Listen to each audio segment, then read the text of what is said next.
mas todas as semanas a gente está trazendo aqui uma série para falar de religiões, conhecendo as mais diversas religiões que existem. E hoje, então, a gente fala sobre o islamismo. O islamismo é uma religião surgida no começo do século VII por meio de Maomé. Essa crença religiosa atualmente é a segunda maior do mundo, possuindo aproximadamente 1,8 bilhão de fiéis, a maioria deles localizada no continente asiático e africano. Para conversar com a gente sobre esse assunto, a gente fala hoje com o sheik da Mesquita Palestina aqui de Criciúma, Adil Ali. Boa noite, sheik. Seja bem-vindo.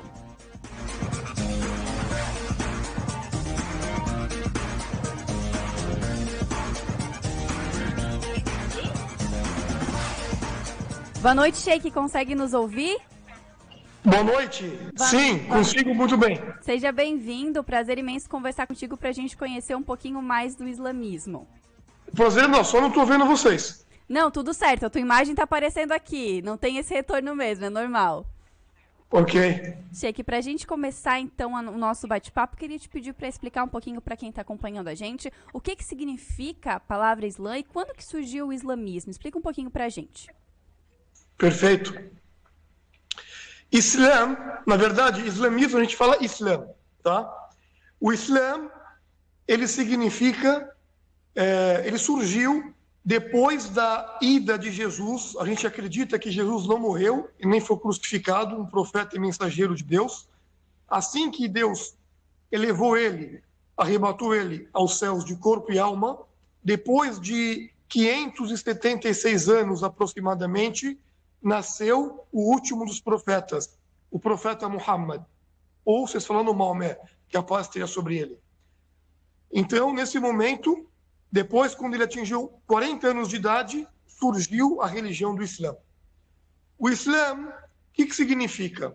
O Islã significa submissão, entrega total, dedicação e adoração ao único Deus, o Todo-Poderoso, o Excelentíssimo, o Misericordioso e o Majestoso.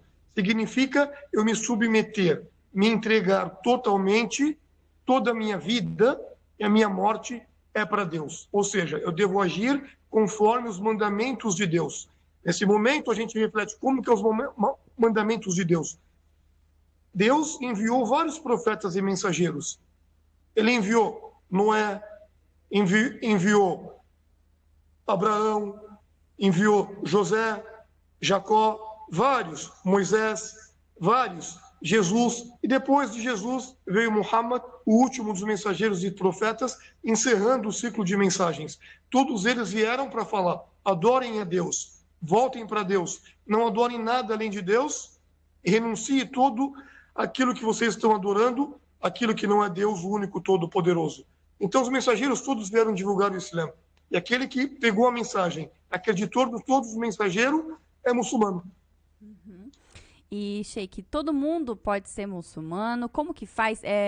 Para adentrar a religião tem que ser batizado? Como que uma pessoa se converte ao Islã? Explica pra gente.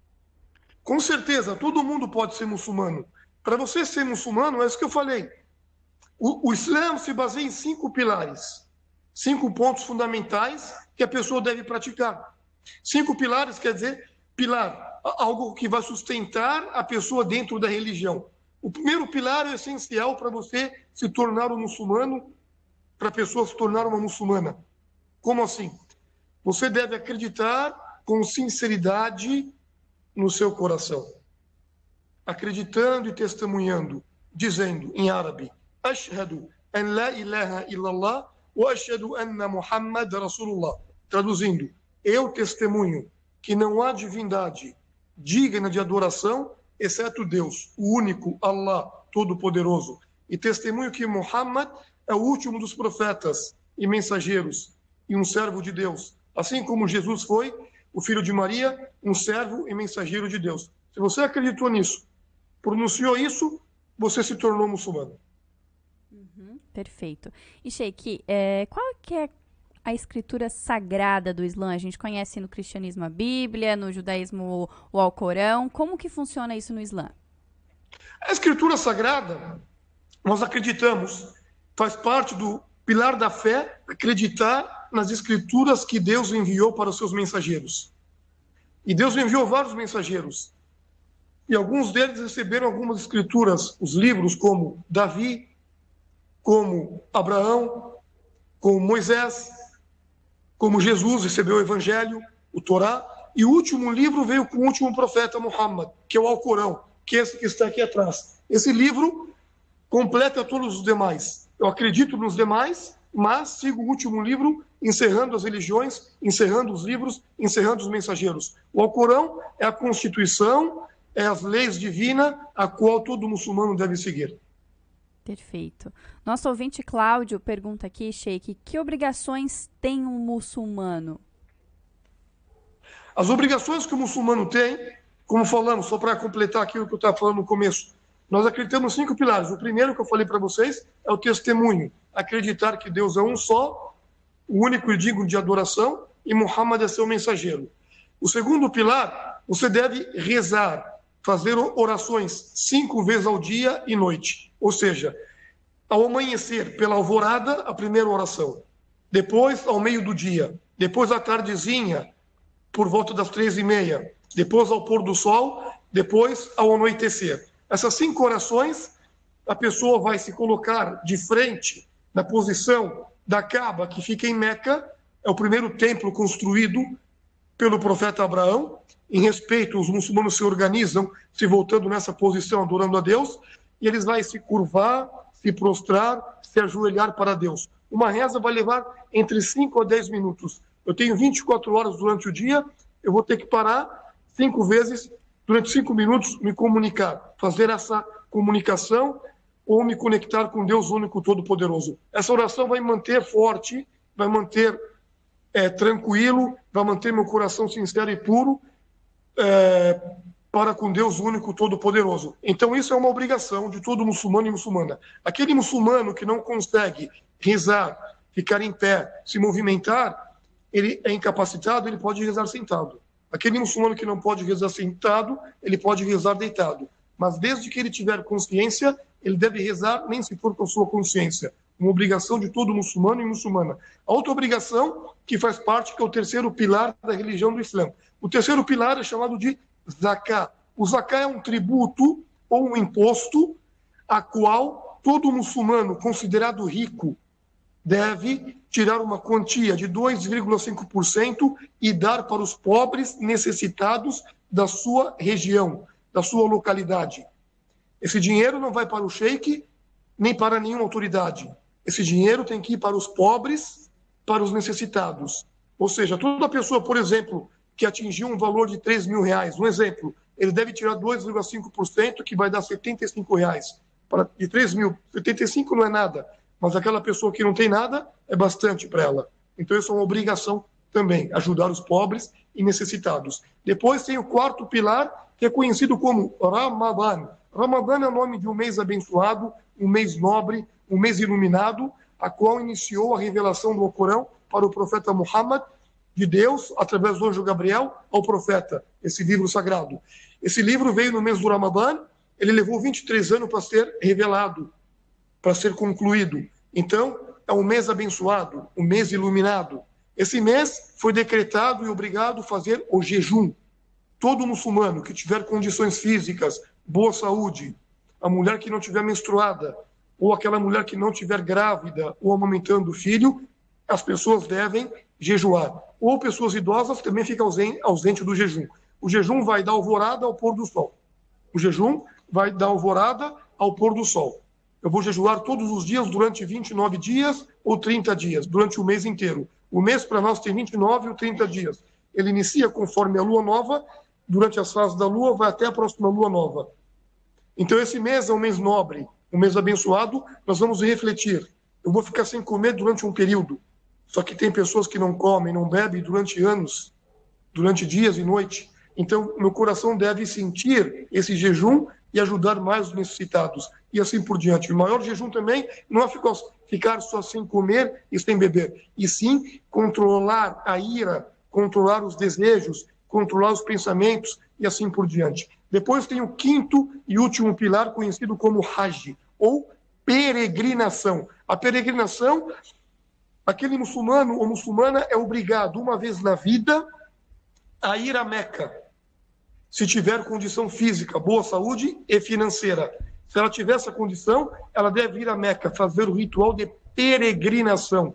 A pessoa vai a Meca, faz aquele ritual, dar a volta na Kaaba, aonde Abraão construiu, respeitando essa casa sagrada, adorando ao único Deus. Os homens ficam vestidos durante uma semana inteira com uma única vestimenta, todos os homens iguais. Ali tem por volta de 4 milhões de pessoas do continente americano, asiático, europeu, africano e até da Austrália. Ali as pessoas, os homens, têm autoridades, tem pessoas mais baixas, elas todas vestindo com 2 toalhas. Uma toalha branca cobrindo, enrolando do umbigo até debaixo dos joelhos. E a outra toalha cobrindo seus ombros. Com simplicidade, mostrando que todo mundo é igual para Deus. Não há diferença entre rico, pobre, negro, branco, homens e mulheres. As mulheres, lógico, elas não vão ficar dessa maneira, elas vão cobrir com um manto, cobrindo todo o seu corpo e os seus cabelos. E as mulheres sempre se cobrem dessa maneira, em todos os lugares. A mulher muçulmana respeita essa tradição, a qual as mulheres antigas, inclusive uma das melhores mulheres que existiu na época, a Virgem Maria, respeitada, mãe do profeta Jesus, ela cobria o seu corpo e os seus cabelos em respeito a Deus único todo-poderoso. Então, todo mundo igual, adorando a Deus ali em Meca, fazendo essa peregrinação para quem tiver condição. São 5 pilares que os muçulmanos devem praticar. Tem algumas proibições pequenas que os muçulmanos também não podem fazer, como mexer ou trabalhar com juros, porque os juros é uma injustiça. Eu posso ganhar dinheiro das pessoas, emprestar 100 e receber 200, 300, 500. Eu não posso também trabalhar com bebida alcoólica, porque a bebida alcoólica prejudica as pessoas, nem com carne de porco, não posso ingerir nem trabalhar com essa carne.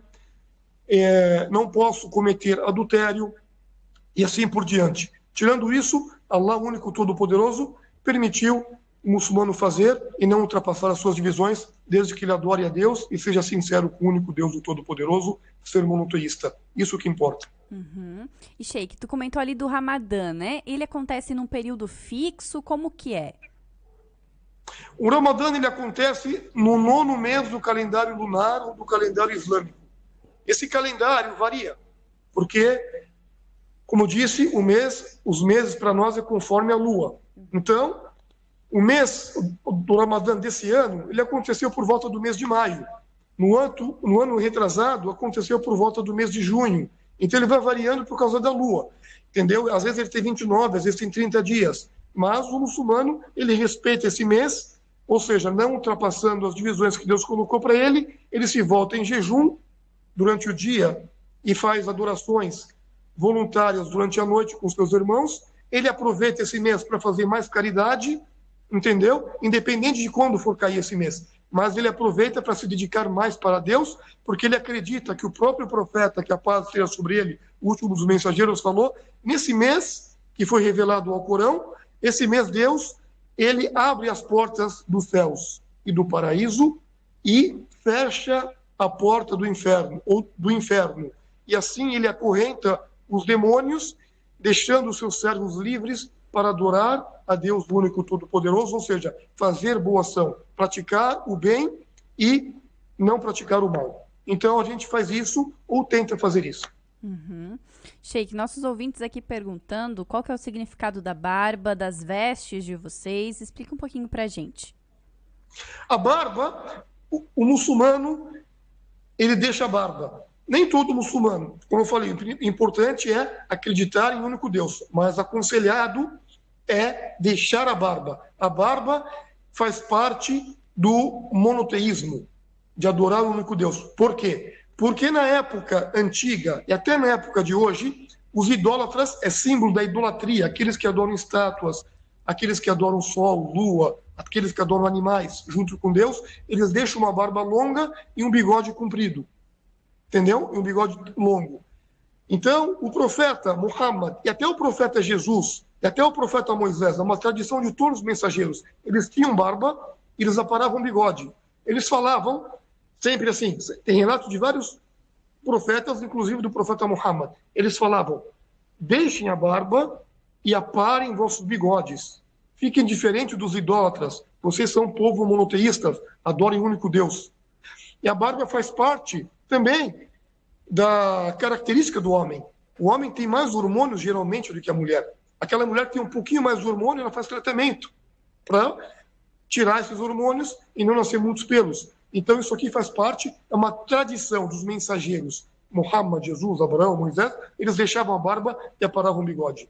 Essa é uma tradição. A roupa, você pode vestir uma roupa normal, desde que a tua roupa não seja uma roupa transparente, não marque o teu corpo, entendeu? E não seja uma roupa que esteja arrastando no chão em forma de orgulho ou arrogância. Compreende? Agora, essa túnica que a gente usa aqui também faz parte da tradição dos mensageiros, como o profeta Muhammad, o profeta Jesus e Abraão. Eles gostavam de usar uma túnica em forma de humildade e cobriam a cabeça, naquela época, usando turbante ou alguma coisa. Perfeito.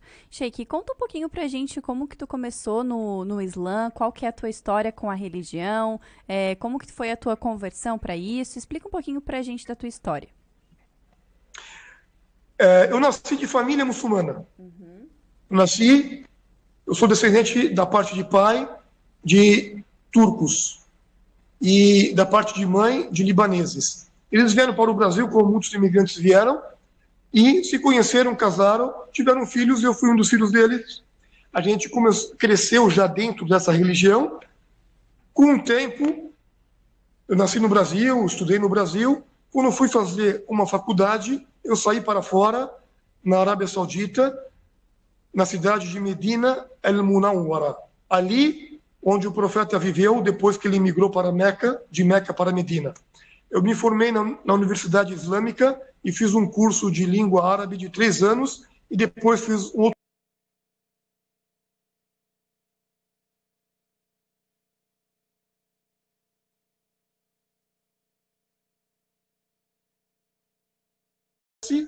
na vida, é um decreto divino. Isso não quer dizer que eu vou cruzar os braços. Eu vou atrás do que eu quero, porém, se eu não conseguir, eu sei porque Deus sabe o que é melhor para mim. Entendeu? Então, muitos brasileiros aqui abraçaram a religião. Aqui em Criciúma e na região de Criciúma, aqui do sul, tem em volta, que frequenta a mesquita aqui, praticamente, mais ou menos, entre 50 muçulmanos brasileiros que frequentam aqui a religião. Também, como eu vou dizer, a outra pergunta, desculpa. Era sobre o preconceito e como que funcionam as celebrações. Tu mencionou ali das orações, que são 5 por dia, né? E as celebrações? A mesquita sempre está... A gente fechou na época que estava forte aqui a pandemia. Depois que foi liberando e foi diminuindo um pouco essa pandemia, parece que agora vai voltar tudo de novo, a gente abriu as portas de novo, mas com restrições. Todo mundo sabe que os muçulmanos rezam e se ajoelham para Deus. Fica lado a lado, ombro a ombro, perna a perna. Então a gente fez o quê? Uma distância de 1 metro. Não precisa mais encostar ombro no ombro por causa da pandemia. Então as pessoas que vêm para cá têm que usar o álcool gel, trazer o seu tapete de casa e ficar numa distância de 1 metro. Aqui a gente abre a mesquita toda sexta-feira, iniciamos o nosso culto a partir das 12 horas e 15 minutos. A gente leva aproximadamente uns 40 minutos fazendo um culto, uma pregação, um sermão, e depois a gente reza todo mundo junto para Deus, o único todo-poderoso. Sexta-feira é o dia de maior encontro aqui em todas as mesquitas.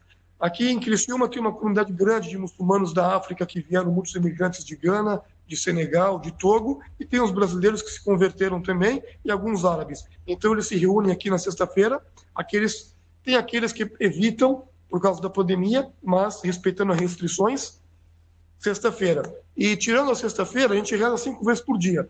Mas por causa dessa pandemia, eu não estou abrindo praticamente as 5 orações. Mas toda noite, a partir das 19 até as 20h40, a mesquita está de portas abertas, recebendo todo mundo. A gente explica, distribui livros e até traduções do Alcorão. Sejam todos bem-vindos, fica aqui do lado do Paço Municipal. E nas celebrações de sexta-feira também, qualquer pessoa pode participar, Sheikh? Sim, nas celebrações de sexta-feira qualquer pessoa pode participar. Só que, nesse momento, por causa da pandemia, a gente está pedindo para as mulheres e as crianças ficarem em casa porque o espaço das mulheres nós estamos deixando para os homens, porque a gente encurtou, a gente colocou uma distância entre cada um de 1 metro, então a gente está usando os espaços de cima que as mulheres usavam. Aí depois da pandemia, já volta tudo normal, se Deus quiser. O Roberto, nosso ouvinte que está acompanhando aqui o programa, Sheik, comentou que tu falou da Virgem Maria e ele pediu para te explicar se existem semelhanças entre o cristianismo e o Islã. Sim, existem semelhanças. A semelhança que existe, nós acreditamos que Maria foi uma mulher pura, foi uma mulher devota a Deus único, todo-poderoso, foi uma mulher virtuosa, religiosa. Nós acreditamos também, assim como o cristianismo, que a Virgem Maria foi uma mulher virgem, engravidou virgem, nenhum homem tocou nela. Nós acreditamos que ela carregou dentro do seu ventre um grande homem, um ser humano puro, um ser humano que trouxe a mensagem, que foi um profeta e mensageiro de Deus. Só que a diferença é que nós não acreditamos que Jesus é o Filho de Deus. Para nós, Deus não gerou e nem foi gerado. Para nós, Deus é o poderosíssimo, é o Criador de todas as coisas. Quando ele fala seja, é. Ele pode tudo. Então ele concedeu que Maria engravidasse virgem, provando o seu milagre, provando a sua existência, e ela engravidou e teve um dos maiores profetas e mensageiros, que foi Jesus. Tá? E outra diferença que tem entre nós e eles é que nós acreditamos que Jesus, quando os romanos estavam perseguindo ele, Deus, o único todo-poderoso, preservou Jesus. Não permitiu que Jesus fosse crucificado ou castigado naquilo que os romanos queriam fazer. Então, no momento da crucificação, Deus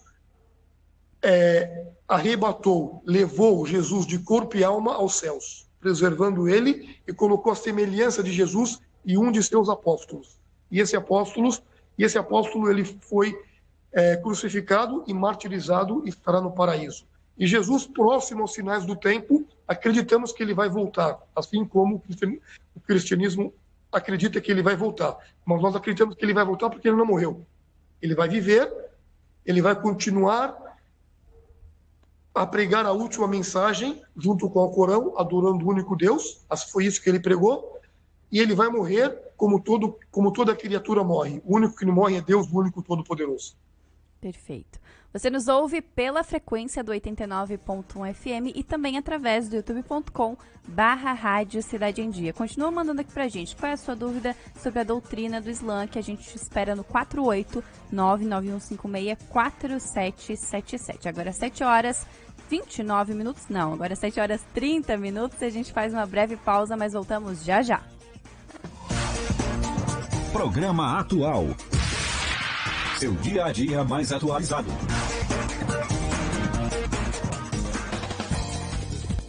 Acompanhe de segunda a sexta-feira, durante o programa A Casa é Sua, o quadro De Olho no Palco, destacando o cenário cultural com a participação de artistas regionais e nacionais.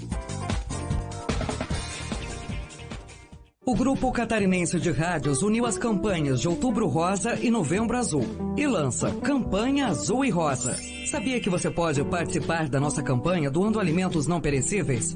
Durante os meses de outubro e novembro, você pode entregar a sua doação na Grande Criciúma em 2 locais. A MOVE, Associação Amor à Vida, Rua Anita Garibaldi, 386, Sala 50, Centro, Criciúma. Casa Maria Tereza, Rua Santo Antônio, 565, Bairro Cruzeiro do Sul. As doações serão encaminhadas para as famílias dos pacientes em tratamento de câncer. Campanha Azul e Rosa, todos unidos contra o câncer. Tudo que é bom ainda pode melhorar. Vote Daniel e Anísio, diga eu amo Araranguá. Peço muito mais que o seu voto. Peço sua confiança. Em alguns dias vamos votar em quem vai comandar nossa cidade nos próximos anos. Eu tenho planos para Araranguá, porque eu amo esta cidade e quero ver ela cada vez mais próspera. Eu prometo não decepcioná-los. Vote consciente, vote em gente que é da gente. Daniel e Anísio, vote 11. Tudo que é bom ainda pode melhorar. Vote Daniel e Anísio, diga eu amo Araranguá. Olá, sou a professora Arlete, natural de Araranguá, candidata a vereadora pelo Partido Progressista com o número 11222. e a convicção de fazer a diferença na Câmara de Vereadores. Para prefeito, Daniel Ianísio, 11. Para vereadora, 11222. Conto com você. Amo Araranguá. A mudança certa é César. Você já parou para pensar o que Araranguá tinha antigamente e que não tem mais hoje? Nossas iniciativas para o desenvolvimento econômico do município passarão inicialmente por promover uma política de incentivos fiscais para as grandes empresas aqui se instalarem e gerarem renda para a nossa gente. Vote 15. Faça parte do desenvolvimento da nossa Araranguá. A mudança certa é César. Olá, eu sou a Grazi Gomes, moro há 20 anos em Araranguá, tenho vasta experiência jurídica e em gestão, sempre fui apaixonada por política, engajada nas questões sociais e luto pela representatividade feminina e dos jovens na Câmara de Vereadores. Sei que juntos poderemos fazer muito mais pela nossa cidade das avenidas. Dia 15 de novembro, vote Grazi Gomes para vereadora, 19019, e para prefeito, Daniel Ianísio, 11. Eu amo Araranguá. Conhecer os desafios da nossa cidade, mas principalmente saber como resolvê-los, é o que diferencia os gestores. Eu, que nasci e me criei na Barranca, sabia exatamente quais as demandas da nossa comunidade. Tudo que é bom ainda pode melhorar. Vote Daniel Ianísio, diga eu amo Araranguá. Tudo que é bom ainda pode melhorar. Vote Daniel Ianísio, diga eu amo Araranguá. Olá, Araranguá. Sou o engenheiro Fernando Serrano, candidato a vereador pelo PL de Araranguá. Meu número é 22222. Meu lema é mais técnicos na política. Para prefeito Igor e vice Ribeiro. Olá, Araranguá. Aqui quem vos fala é o candidato a prefeito Igor Batista Gomes. A transparência foi sempre um papel fundamental durante o meu mandato como vereador. Durante os 4 anos que estive na Câmara de Vereadores, abri meu sigilo fiscal e bancário para o Ministério Público. A minha ideia é que o meu exemplo gere outras pessoas, outros políticos que sigam o mesmo caminho. Pois quem quer liderar a cidade de Araranguá, acima de tudo, tem que ter transparência. Vote Igor, vote Ribeiro, vote 22. Você está ouvindo o Programa Atual. Fique por dentro dos assuntos atuais, como carreira, moda, beleza, relacionamento, cultura e muito mais. Voltamos aqui no Programa Atual dessa quinta-feira, 12 de outubro, e você pode continuar interagindo com a gente pelo 48991564777, onde a gente conhece um pouquinho mais sobre a doutrina do Islã, com o sheik da Mesquita Palestina aqui de Criciúma, Adil Ali. Sheik, voltando ao nosso assunto do primeiro bloco, quero te perguntar como que funciona o casamento no Islã. Sim, boa noite. O casamento é simples. Primeiro, na religião do Islã, não tem esse namoro que a gente conhece hoje aqui no Ocidente. A pessoa sai, vai numa festinha, conhece a moça, eles piscam, se paqueram, pegam na mão um do outro, trocam beijos, abraços, até alguns trocam relações ou relação sexual. Isso não pode. Isso foi proibido perante Deus, o único todo-poderoso. Então a pessoa é aconselhado a casar ainda jovem, tanto o homem quanto a mulher. Não adianta eu falar, eu tenho que aproveitar a minha vida para depois eu casar. Essa fala é errada para nós. Se você quer aproveitar a vida, você deve casar, aproveitar a vida fazendo uma família, tendo uma esposa e filhos. O profeta já aconselhou, falou, ó jovens, aqueles dentre vocês que tiverem condições, então se casem. Por quê? Porque o casamento vai fazer o quê? Diminuir o número de fornicação. Compreende? Então o casamento, a pessoa, o homem e a mulher, o rapaz e a moça que se gostarem, eles vão se conhecendo. O rapaz, geralmente, vai na casa da família dela, fala com o pai dela, fala com a família dela, se apresenta, conhece a família. A moça e a sua família conhece ele, vai na casa dele, conhece a família dele. Eles vão se conversando. Se tiver um bom relacionamento e eles se gostarem, é aconselhado eles marcarem um casamento. Pode ser 1 mês, 2 meses, 3 meses, mas quanto antes, melhor. mas eles não podem se tocar e nem ficarem sozinhos até antes do casamento. O casamento, eles vão se reunir como? O rapaz, que é o noivo, e a moça, que é a noiva, na presença sempre do responsável dela, que geralmente é o pai, que cuida dela, que leva o sustento para ela, que dá o alimento, que dá a roupa, que dá a moradia. Então, o pai dela vai ser aquela pessoa que vai casar a sua filha, o responsável. Vai ter ele como noivo, a noiva e o pai como representante da mulher, da noiva. E junto vai ter testemunhas. É aconselhado ter 2 testemunhas, não menos que 2 testemunhas presenciando esse casamento. E vai ter o juiz, que é o juiz religioso, o orientador religioso ou o sheik da mesquita. Eles vão fazer a cerimônia, fazem esse casamento com as ordens e as palavras de Deus e pedindo a bênção de Deus para essa união. A partir de então, eles já podem ter uma vida de casado, morarem junto e terem relação. Eles podem fazer uma festa, desde que essa festa não tenha nada ilícito ou que a religião do Islã proíbe, como bebida alcoólica, carne de porco, ou então pessoas não estão cumprindo com a vestimenta correta ali no local da festa. Esse é o casamento islâmico. Sheik, a gente tem uma imagem de um casamento arranjado entre famílias. Isso de fato acontece ou é só uma imagem falsa que se criou?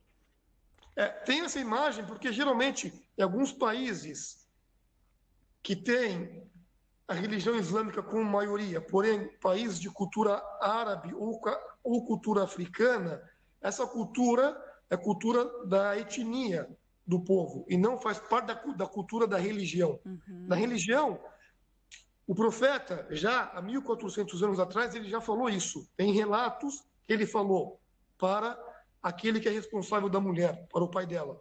Falou, você não pode casar ou obrigar a sua filha a casar com alguém que ela não quer. Aquele homem ou aquele pai que casar a sua filha com um homem que ela não gostou ou ela não aceitou, ele está cometendo um pecado grave perante Deus, o único todo-poderoso. Por isso que tem que ter a aceitação entre o noivo e a noiva. Porém, devemos saber que quem vai dar ou permitir esse casamento é o pai da moça, entendeu? Então o pai sempre aconselha da melhor maneira, tal, mas obrigar não pode.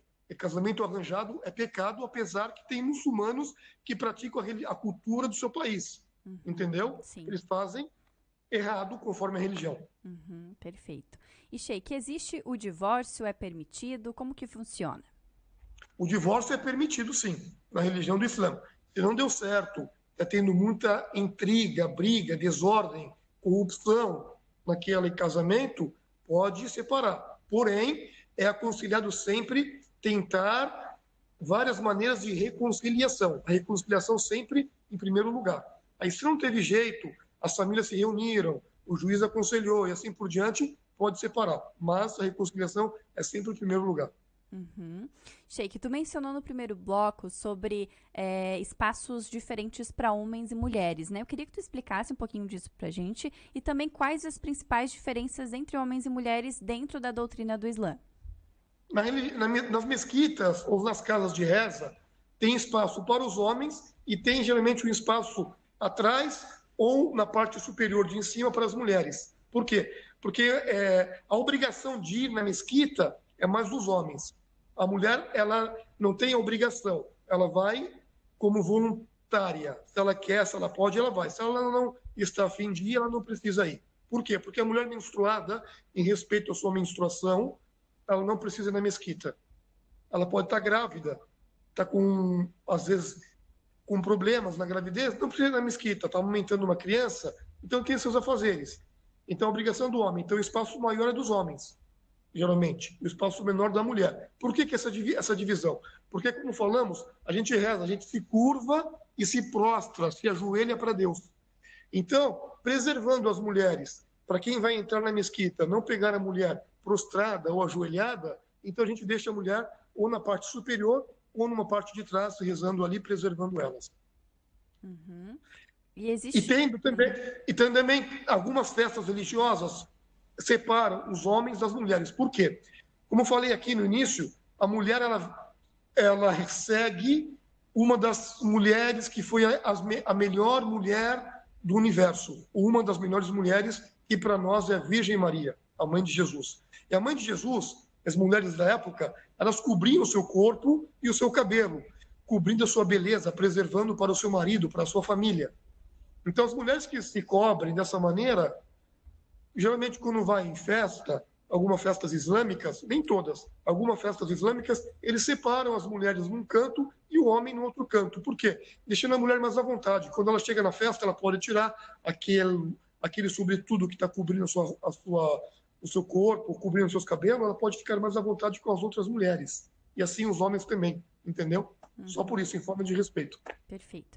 E existe alguma coisa na religião que fale sobre a questão da submissão da mulher ao homem ou não? Sheik, explica pra gente. Submissão tem que ter para Deus único. O homem e a mulher tem que ser submissão ao único Deus, o Todo-Poderoso. Adorar somente a Deus. Isso é submissão. Agora, o homem e a mulher tem que ter o respeito entre um e outro.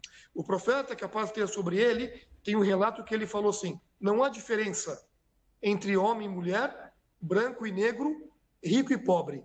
Para Deus, todos são iguais. O melhor para Deus é o mais piedoso, o mais temente. E a piedade, a temência está no coração. E quem conhece o coração é só Deus. Então, essa igualdade, existe a igualdade para Deus. Porém, existe afazeres do homem e afazeres da mulher. Os afazeres do homem, quando ele casa, a obrigação é dele de dar o lar, vesti-la, alimentá-la. Ela não tem obrigação nenhuma de trazer o sustento para o homem. É lógico, se o homem está passando por apuros, ela pode ajudar o homem. Aí tem um amor, uma harmonia, uma confraternização entre eles. Porém, a obrigação é do homem. Ela não tem essa obrigação. A obrigação dela é preservar o seu lar na criação dos seus filhos, enquanto o homem sai para trazer o sustento. Então, eu falo, então a mulher não pode trabalhar? A mulher pode exercer a sua profissão. Existem muitas mulheres muçulmanas que são médicas, são advogadas, são psicólogas e assim por diante. Ela pode exercer a sua profissão. Agora, o trabalho, trazer o sustento, é essa obrigação do homem.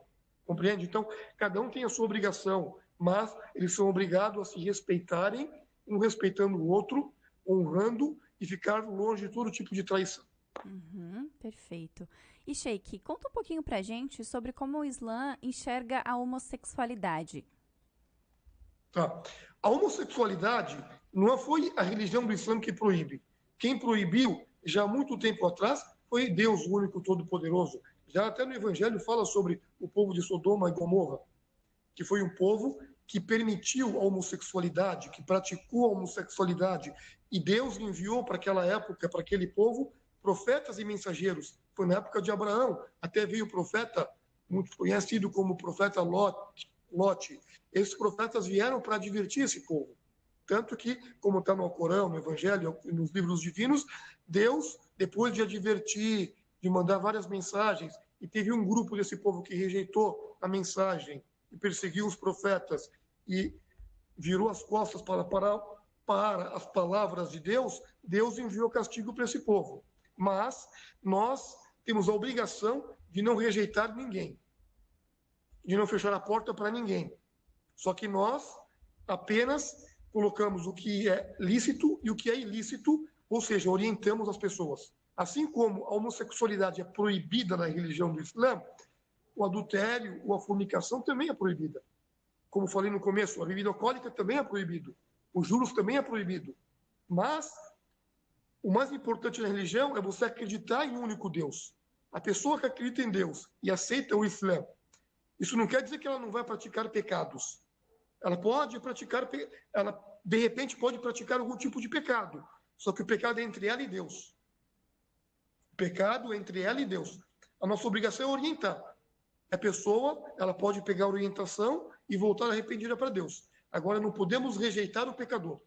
A gente desgosta do pecado, mas jamais do pecador. Por isso que a mesquita é aberta para todo mundo. Compreende? Perfeito, perfeito. Sheik, o Carlos, que está acompanhando a gente, pediu para explicar o que é a jihad. Tá. Jihad vem da palavra jahada. O jihad significa esforçar, verbo esforçar. Então, aquele que se esforça por Deus, em nome de Deus, ele praticou o jihad. E no Alcorão fala muito do jihad. O muçulmano, como falamos, ele é submisso, ele se entrega para Deus, ele acredita em Deus único, ele confia nele totalmente. Então, o muçulmano ele deve fazer o jihad, se esforçar todos os dias no caminho de Deus. Se esforçar, como falamos agora há pouco, de não cair nos meus desejos. Não é tudo que eu desejo, eu devo praticar. Tem desejo meu que é ilícito. Entendeu? Então, a pessoa não pode praticar tudo o que ele deseja. Isso é um jihad, é um esforço que ele faz desejando a satisfação de Deus, desejando o sorriso de Deus, desejando o paraíso de Deus, desejando a tranquilidade dentro do seu coração. Então ele se esforça. Isso é um jihad. E não quando alguns da mídia colocam o jihad como a guerra santa. Quem coloca o jihad e traduz como guerra santa é errado. A palavra guerra em árabe significa harb. Então não é jihad. Guerra santa não existe. A guerra nunca foi santa. Pelo contrário, a guerra nunca foi bem-vinda aos olhos de Deus. Compreende? Então a gente pratica o jihad, o esforço na causa de Deus. Perfeito. Sheik, o Jorge, que está acompanhando a gente aqui, pediu para te explicar um pouquinho para a gente, contar um pouco da história de Maomé. Sim. O profeta Maomé, o correto é falar Muhammad. Profeta Muhammad, o último dos mensageiros, o último dos profetas. Ele veio depois de Jesus por volta de 576 anos, mais ou menos. Ele nasceu em Meca. Ele viveu em Meca. Quando ele teve 40 anos de idade, atingiu seus 40 anos de idade, ele recebeu a mensagem, ele recebeu o anjo Gabriel. Ele gostava muito de meditar nas montanhas de Meca, porque ali o povo de Meca era um povo idólatra, um povo pagão, um povo que adorava outro junto com Deus. E ele teve o seu coração já purificado, ele já nasceu puro. Os profetas e mensageiros, Deus preservou eles, purificou o coração deles, assim como Jesus, Moisés. Então, o profeta Muhammad não se misturava com o seu povo. Ele sempre se isolava para não praticar ou para não testemunhar os atos que eles praticavam. Na época, o povo de Meca, eles trabalhavam com juros, cometiam injustiça com os demais, eles praticavam a idolatria. Então, o profeta ficava meditando nas montanhas. Quando ele atingiu seus 40 anos, ele recebeu a mensagem. E a primeira mensagem que veio dentro do Alcorão Sagrado, dentro do livro de Deus, Deus mandou o anjo Gabriel, na sua forma original, e falou para o profeta Muhammad, Iqra, ya Muhammad. Leia, ó Muhammad. E o profeta, a gente sabe que ele era um homem iletrado, não sabia ler nem escrever, provando que o Alcorão é um milagre de Deus. E naquela época, o povo de Meca sabia muito da língua árabe. Era um povo culto, sabia a língua, o idioma, tinha filosofia, poesia. Então o profeta recebeu o Alcorão, o anjo falou para ele, leia ao Muhammad. O profeta Muhammad viu a imagem do anjo Gabriel, ficou meio assustado. E aquela voz grossa, ele falou, eu não sei ler. O anjo pegou o profeta Muhammad, abraçou ele com suas asas, até aquele medo ir embora, e soltou ele. E falou novamente, leia, ó Muhammad. E isso se repetiu por 3 vezes, até que veio o versículo, leia, ó Muhammad, em nome do teu Senhor, que te criou de um coágulo, esperma. Então, essa mensagem veio. Significa, leia, vá em busca do conhecimento, pegue esse conhecimento. Esse conhecimento significa, vá em busca da fé. Pegue o conhecimento divino e pegue esse conhecimento e leve aos demais. Então, o Alcorão, a partir de então, começou a descer para o profeta Muhammad durante 23 anos. A partir dos 40 anos, durante 23 anos. Ele morreu com 63. Então, o Alcorão começou a descer e os 13 anos ele viveu ali em Meca, depois que começou a descer o Alcorão. Esses 13 anos, o Alcorão só vinha divulgando, revelando para o seu povo. Ó povo, se afastem das idolatrias, voltem para Deus, adorem Deus o único, todo-poderoso. Não há divindade, somente Deus. O Deus é maior do que todas as coisas. Até que o profeta foi obrigado a fazer uma imigração de Meca para Medina, porque o povo, os idólatras, os incrédulos de Quraish, aqueles que estavam no poder, começou a perseguir o profeta porque ele começou a conquistar vários adeptos, entendeu? E as pessoas começaram a aceitar a mensagem verdadeira, a mensagem divina, e isso começou a ir de contra as pessoas do alto escalão de Meca. Então, o alto escalão de Meca começou a perseguir o profeta Muhammad. Então, veio uma ordem para o profeta fazer a imigração de Meca para Medina. Quando ele fez essa imigração, saiu de Meca, da cidade de Meca, e viajou para Medina, uma distância de 400 quilômetros, ali em Medina o povo recebeu ele de coração aberto. Ali ele formou um Estado que começou a legislar conforme as leis de Deus. Aí começou a vir as leis divinas.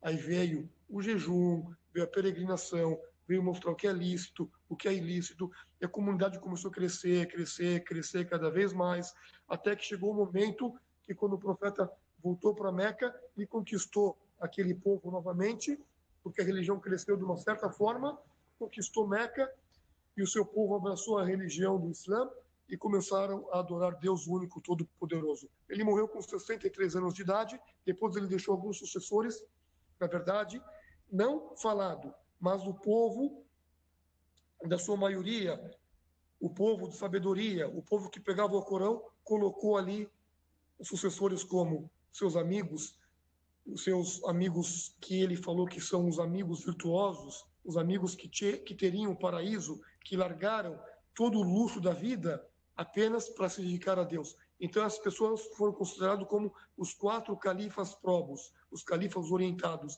E eles começaram aí a levar essa mensagem adiante, até que começou a espalhar essa religião aos continentes, a vários continentes do globo terrestre.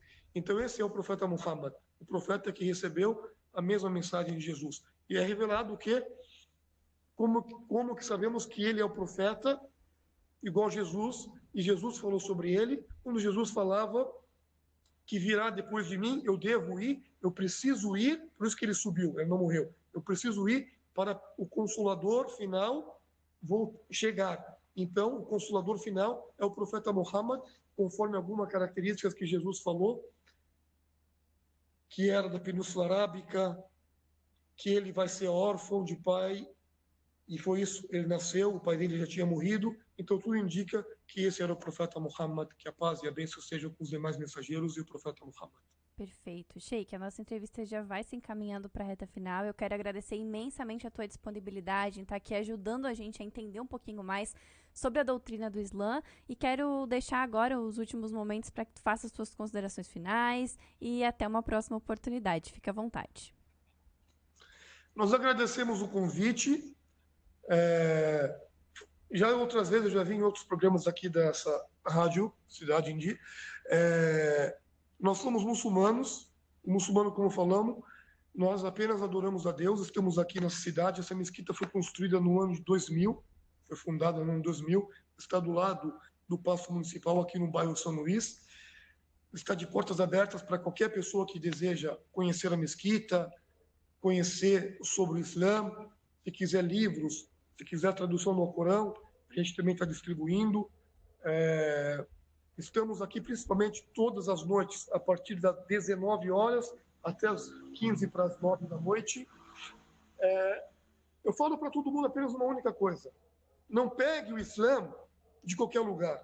Ouviu uma notícia, entendeu? Pegue o Islã de fontes como mesquitas, leia livros sobre o Islã, saibam da religião.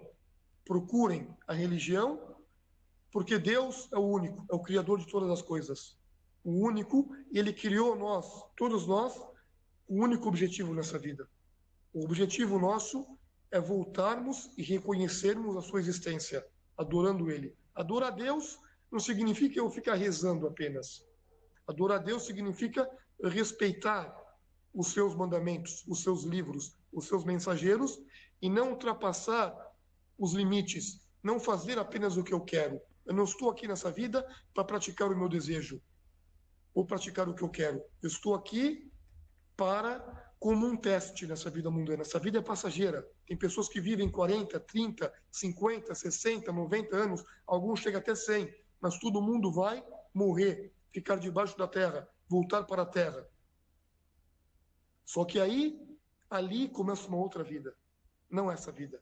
uma outra vida, a qual, no dia do juízo final, vai estar toda a criação morta. Só Deus, o vivente verdadeiro, que não morre jamais, vai ressuscitar todo mundo. E todo mundo vai ser julgado.